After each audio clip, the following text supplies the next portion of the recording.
Marcus Reynolds stood in the doorway of his sixth school in 4 years, scanning the crowded hallway with the practiced eye of someone who'd learned to identify threats before they identified him. Westlake High smelled like every other school, floor polish, hormones, and ambition, but the social landscape was always different, always dangerous in new ways. Before I go on, I would really appreciate it if you give this video a like, click the subscribe button down below. It would really encourage me to create more videos for you. Thank you so much. Alright, let's continue. He found his assigned locker, kept his movements efficient and unremarkable as he stored his extra notebooks. First period American history meant the back corner seat, where he could observe without being observed. By lunch, he'd mapped the hierarchy. Blake Harrison and his football crew occupied the power position, the center tables with the cleanest view of the courtyard. They were louder than they needed to be, more physical than necessary, territory marked by intimidation rather than respect. "You're in Ramirez's seat," came a voice that carried the unmistakable edge of authority unchecked. Marcus looked up to see Blake towering over him, flanked by 2 others wearing identical varsity jackets. Marcus had anticipated this moment. New kids were always tested. He remained seated, his posture relaxed but his core engaged. "Didn't see anyone's name on it," Marcus replied, his tone carefully neutral. He noted Blake's stance, the way his weight shifted forward onto his toes. Aggressive posture, looking for reaction. Marcus's father had taught him to read bodies before they moved.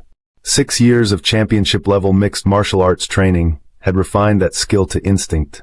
Blake's smile didn't reach his eyes. "You must be the new transfer. Didn't expect you to be so." He paused deliberately, dark. "We don't get many of your kind at Westlake." Marcus felt the familiar constriction in his chest, anger carefully funneled into focus. He'd promised his father after the incident at Ridgemont, no fighting unless absolutely necessary. Too much was at stake. "I'm just trying to eat lunch," he said, keeping his voice level. "There are plenty of other seats." "Oh, he talks back." Blake's friend, Decker according to his jacket, laughed, nudging Blake. "Maybe he doesn't understand how things work here."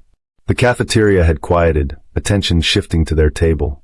Marcus recognized the pattern. Public humiliation required an audience. Blake reached over and deliberately knocked Marcus's tray, sending milk splashing across the table and onto Marcus's jeans. The crowd's collective intake of breath was followed by scattered laughter. For a fraction of a second, Marcus felt his training take over.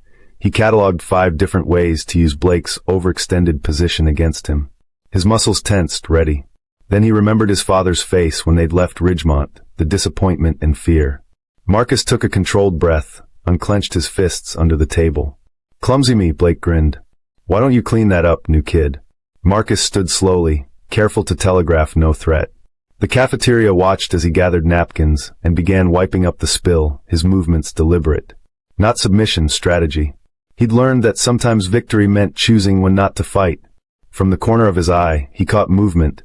A girl with a camera by the window, lens pointed in his direction. She lowered it when their eyes met, offering a small, apologetic smile. The click of the shutter had captured everything. Blake's smug confidence, the crowd's complicity, and what Marcus knew they couldn't see, the controlled storm behind his eyes. As the bell rang and the crowd dispersed, Blake leaned down. "Welcome to Westlake, dark boy. Hope you're not planning to stay long." He bumped Marcus's shoulder hard as he passed, a parting dominance display. Marcus finished cleaning in silence. 6 schools in 4 years had taught him patience. What Blake and his crew couldn't know, Marcus Reynolds had never been the prey. He simply hadn't yet decided if they were worth becoming the predator. A week passed in calculated humiliations. Marcus's locker was defaced twice with slurs hastily covered by janitors. Blake's crew had elevated their game to hallway shoulder checks and whispered threats in passing. Marcus weathered it all with the same controlled detachment that made Blake and his followers increasingly determined to break him. After the final bell on Friday, Marcus slipped away to ironclad MMA gym 3 bus stops from school. The moment he stepped onto the mats, something in him unclenched. He wrapped his hands with practiced precision, each loop of the cloth a meditation. Coach Rivera nodded from across the room, no words needed. They had been working together since Marcus moved to town 3 weeks ago, Rivera instantly recognizing the level of skill Marcus's previous coaches had instilled. "Your stance is dropping when you pivot," Rivera called out as Marcus worked the heavy bag. "Remember what happened in the Sacramento tournament." Marcus adjusted immediately, muscle memory correcting the flaw. The memory was clear. His only junior championship loss, a lesson burned into his technique. He moved through combinations with fluid precision, each strike perfectly placed. Two younger students stopped their sparring to watch, whispering about the new guy who trained like a professional. Later that evening, Marcus sat at his desk, icing his knuckles while finishing calculus homework. His phone buzzed with a notification from an unfamiliar number. Asterisk, this is Zoe Chen from school newspaper. Got your hashtag from office directory. Thought you should see this. Wasn't right what happened. Asterisk attached was the photo she'd taken in the cafeteria. Marcus looking directly at the camera, eyes holding a controlled intensity that contrasted with Blake's obvious aggression looming over him. Something about seeing the moment captured made Marcus pause, seeing himself as others might. Making friends? His father appeared in the doorway, uniform still crisp despite his 12-hour shift. Staff Sergeant Reynolds had the same watchful eyes as his son, missing nothing. Not exactly, Marcus replied, showing him the photo. His father's jaw tightened almost imperceptibly. It's nothing I can't handle. Like Ridgemont was nothing? His father's voice remained level, but concern shadowed his face. You know what's at stake, Marcus? That scholarship. I know, Dad. I'm handling it. Marcus met his father's gaze steadily. No incidents. Monday morning brought rain and a new level of tension. Marcus rounded the corner toward his locker to find Eli Wong cornered by Decker and another of Blake's crew. Eli, quiet, slight, always with headphones, was clutching his backpack to his chest like a shield. My cousin says you're targeting the new kid. That true? Decker was saying, finger jabbing Eli's chest. Marcus realized with a start that Eli must be related to Zoe, the photographer. Before he could decide how to intervene, Blake appeared behind him. Well, if it isn't our favorite new addition, Blake announced, voice carrying down the hallway. Got something to show you.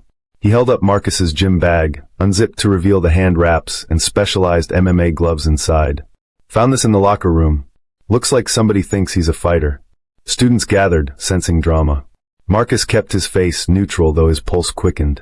He'd left the bag in his gym locker after weight training class. Blake must have broken the combination lock. Those are mine, Marcus said evenly, extending his hand. I'd like them back. He trains at Ironclad. Eli blurted suddenly, either trying to help or simply nervous. My cousin saw him there when she was doing that feature on local gyms. He's really good. Ironclad? Blake's eyebrows rose, his grin widening. That explains the tough guy act. You know I train too, right? This was news to Marcus, though Blake's athletic build made it plausible. There's a party at Lakeside Saturday. Why don't you bring your little gloves and we'll see how good you really are? The challenge hung in the air as the first bell rang. Blake tossed the gym bag at Marcus's feet, contents spilling across the floor. Unless you're scared, he added, walking backward down the hall, confident in Marcus's answer. Marcus collected his belongings slowly, mind already calculating possibilities, risks, outcomes. His father's warnings weighed against 6 days of escalating provocations. Most importantly, against what he'd just witnessed with Eli, who now stood awkwardly beside him. Thanks, Eli mumbled. For stepping in. Or, almost stepping in. Marcus nodded once, decision forming like a storm gathering strength. Tell your cousin I'll be at that party, he said quietly. Some battles couldn't be avoided forever. Some bullies only understood one language. The party at Lakeside pulsed with bass-heavy music as Marcus approached alone. He'd spent the afternoon at Ironclad, not training but meditating. Coach Rivera had sensed his tension and redirected him to the small room off the main floor. Whatever you're carrying tonight, Rivera had said, decide now what victory looks like. Marcus had chosen his clothes carefully. Dark jeans, plain gray hoodie, nothing restrictive. Nothing that screamed fighter, but nothing that would hinder movement. The basement was crowded with bodies and noise, red plastic cups dotting every surface. Marcus spotted Blake immediately, center of attention as always, standing in a cleared space near a makeshift punching bag suspended from a ceiling beam. Decker was recording on his phone as Blake threw wild hooks at the bag, each impact drawing cheers from his audience. Marcus recognized the poor form, the telegraphed punches, the showmanship over substance. He remained by the wall, watching silently, waiting. You came. Zoe appeared beside him, camera hanging from her neck. Eli told me he said something about Ironclad. I'm sorry. I was doing a spread on local gyms and saw you there but didn't know it would. It's fine, Marcus cut in, eyes not leaving Blake. How bad did they hurt Eli? He'd heard through school whispers that Blake's crew had cornered Eli after school on Friday, punishment for associating with Marcus. Black eye, bruised ribs, nothing broken. Her voice tightened. He said it was worth it, standing up to them. Nobody does that here. The music shifted, and Blake's attention finally locked onto Marcus. The basement quieted as Blake handed his cup to Decker, making his way through the parting crowd. Look who decided to show, Blake announced, stopping just inside Marcus's personal space. The smell of beer hung between them. Thought you'd chicken out. Marcus remained still, measured, assessing. Blake was already off balance, liquid courage making him overconfident. I'm not here to fight you, Marcus said evenly. Just came to tell you to leave Eli alone. And me. Find something better to do with your time. The statement was met with scattered laughter. Whether at the absurdity of someone standing up to Blake or the directness of the approach, Marcus couldn't tell. Blake's face flushed. You come to my party to make demands? He stepped closer.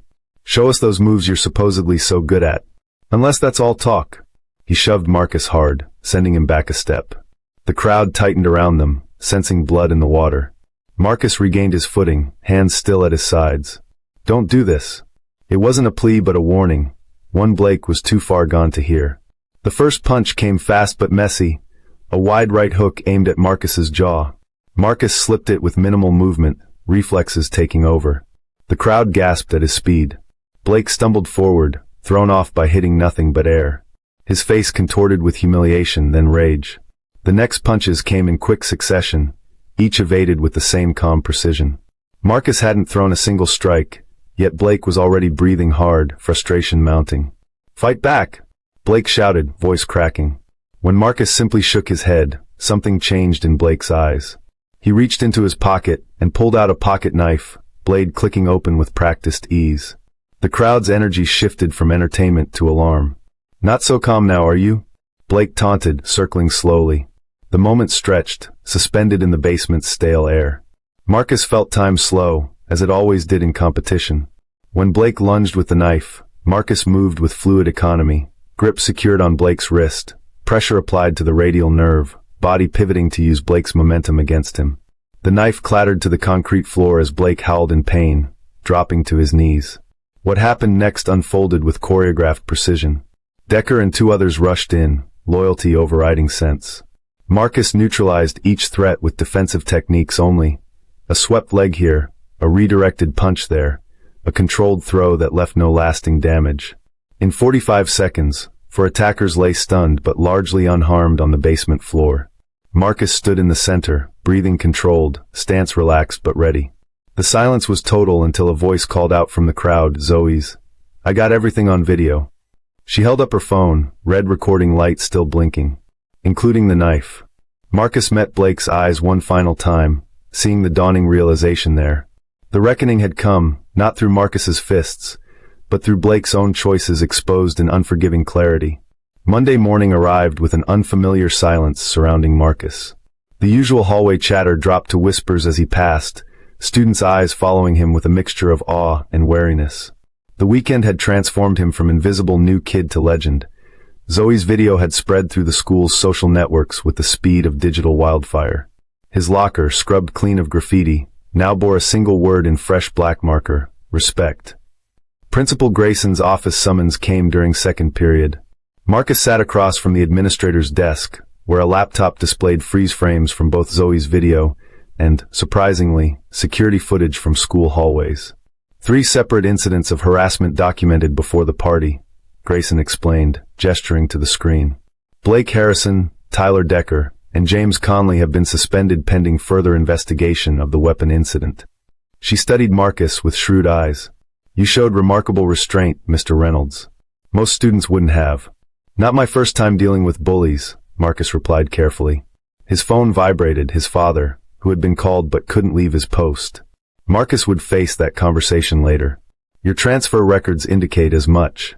Principal Grayson closed the laptop. The incident at Ridgemont Academy. Would you like to tell me your version? The question hung between them, an invitation rather than a demand. Marcus hesitated before speaking. A student was being beaten behind the gym. 3 seniors on 1 freshman. I intervened. He flexed his right hand unconsciously. One of them had a baseball bat. Things escalated. resulting in 2 hospitalizations and your immediate transfer, Grayson finished. Yet here, when confronted with a knife, you neutralized the threat without causing serious injury to anyone. She leaned forward. That shows growth, Mr. Reynolds, and considerable skill. By lunch period, Marcus had declined 14 social media friend requests and 7 invitations to join various school clubs. The cafeteria parted for him like the Red Sea as he carried his tray to an empty table, only to have Zoe slide in across from him moments later. "You're trending," she informed him, pushing her phone across the table to show a local news site headline. "High school party fight raises questions about bullying policies." "I didn't want this attention," Marcus said quietly, pushing the phone back. "My dad's scholarship committee. They're looking for any reason to disqualify me." Zoe's expression softened. "The military academy one? My uncle serves. He mentioned it's basically impossible to get." She hesitated. "For what it's worth, I talked to the reporter. Made it clear you were defending yourself against armed assault after weeks of documented harassment. They're focusing on the school's failure to prevent the situation, not on you." The afternoon passed in uneasy celebrity until Marcus spotted a familiar slight figure being cornered near the gymnasium entrance. Eli stood backed against the wall, facing 3 juniors Marcus recognized as Blake's second-tier friends. They weren't touching him yet, but their body language promised imminent violence, retribution for their leader's downfall. Marcus approached steadily, not rushing, giving them time to notice him. The tallest one, Matthews, spotted him first, nudging the others. "Here to show off more of your moves?" Matthews sneered, though Marcus noted how he shifted his weight backward, already preparing to retreat. Instead of assuming a fighting stance, Marcus simply stood beside Eli and pulled out his phone. "I'm calling Principal Grayson," he announced calmly, making the call on speaker. "She'll want to know there's a potential bullying situation by the gym." The 3 boys exchanged panicked glances as the call connected. "We'll wait right here with you until she arrives," Marcus added, his tone casual but his eyes leaving no doubt about his resolve. They scattered before Grayson even answered, leaving Marcus and Eli in suddenly vacant hallway. Marcus ended the call without speaking. "You didn't have to fight them," Eli observed, surprise evident in his voice. "That's the point," Marcus replied, feeling something settle inside him. "Neither did you." For the first time since arriving at Westlake, he felt the weight of constant vigilance lift slightly. The Ridgemont incident had taught him how violence creates more violence. This time, he'd found a different kind of strength, one that didn't require his fists at all. That evening, Marcus faced his father across their small dining table. Staff Sergeant Reynolds studied the video silently before looking up at his son. "You could have taken them all out in half the time," he observed, the hint of a proud smile breaking through his stern expression. "But you didn't." "Victory looks different now," Marcus answered, echoing Coach Rivera's wisdom. His father nodded slowly, understanding passing between them. The battle had never been about proving his strength. It had been about learning when and how to use it. For the first time in years, Marcus felt he might finally stay at one school long enough to belong. 3 months transformed Westlake High like seasons changing the landscape. Spring sunshine streamed through the gymnasium windows where Marcus stood before 20 students of varying ages, demonstrating a basic wrist escape. "Remember, self-defense isn't about hurting someone else," he explained, guiding Eli through the proper technique. "It's about creating space to get away safely." The after-school program had been Principal Grayson's idea, but Marcus had designed the curriculum himself, emphasizing de-escalation first, physical techniques second. Zoe documented the session from the bleachers, her camera capturing the attentive faces of students who'd never before felt empowered in their own bodies. Her newspaper feature on bullying prevention had won regional recognition, prompting the school board to implement new policies district-wide. Sometimes during quiet moments, she and Marcus would sit together in the journalism room, talking about everything and nothing, a friendship built on mutual respect rather than shared trauma. In the hallways, Marcus no longer walked alone. The watchful wariness that had been his constant companion through 6 schools had softened into something more like mindfulness. He knew the names of his classmates now, their stories, their struggles. The fighting skills that had once been his secret weapon were now his gift to share, transformed from shields into bridges. Coach Rivera had offered Marcus an assistant coaching position for the junior competitors at Ironclad. "You've got something special," he'd told Marcus. "Not just the technique, the teaching, the patience." Marcus had accepted, spending Saturday mornings working with kids who reminded him of himself at their age, wary, watchful, carrying weights invisible to others. He showed them how to channel that vigilance into discipline, how to transform defensive instincts into purposeful movement. In American history class, Marcus still sat in the back corner, but now by choice rather than strategy. His father had received word that Marcus's scholarship application had advanced to the final round, his disciplinary record from Westlake noting his exceptional judgment under pressure and demonstrated leadership. The future that had once seemed contingent on invisibility now flourished in connection. The gymnasium door creaked open during a water break. Blake Harrison stood in the doorway, shoulders hunched, eyes darting nervously across the room. His month-long suspension had ended 2 months ago, but he'd returned subdued, avoiding Marcus in the hallways. The room fell silent as Blake stepped forward, the memory of his knife still fresh in collective memory. "Can I talk to you?" Blake asked, voice lacking its former swagger. Marcus nodded, gesturing toward the hallway. They stepped outside, maintaining a respectful distance. "I've been watching your class," Blake admitted. From the doorway. "For a couple weeks now." Marcus waited, neither encouraging nor discouraging the conversation. Blake swallowed hard before continuing. "My uncle taught me that fear was respect, that hurting people first meant they couldn't hurt you." His hands fidgeted at his sides. "I watch how you teach, and it's different." Understanding dawned slowly. "You want to join the class?" Marcus stated rather than asked. The request hung between them, weighted with history, the slurs, the milk spilled across the cafeteria table, the flash of steel in a basement crowded with witnesses. Blake nodded once. "I'm not asking for forgiveness. Just a chance to learn something different." 3 months ago, Marcus might have savored this moment. The bully humbled, the balance of power definitively shifted. Now he recognized something familiar in Blake's guarded stance, the defensive posture of someone who'd been hurt before doing the hurting. "Tuesday and Thursday, 3:30, Marcus said simply, extending his hand. "We start with breathing exercises." Blake's handshake was firm, but no longer dominating, the grip of someone testing. New ways of connecting. As they re-entered the gym, the gathered students watched with wide eyes, witnessing a transformation more powerful than any physical takedown. Later that evening, Marcus sat on his bedroom floor in meditation pose, eyes closed, breath steady.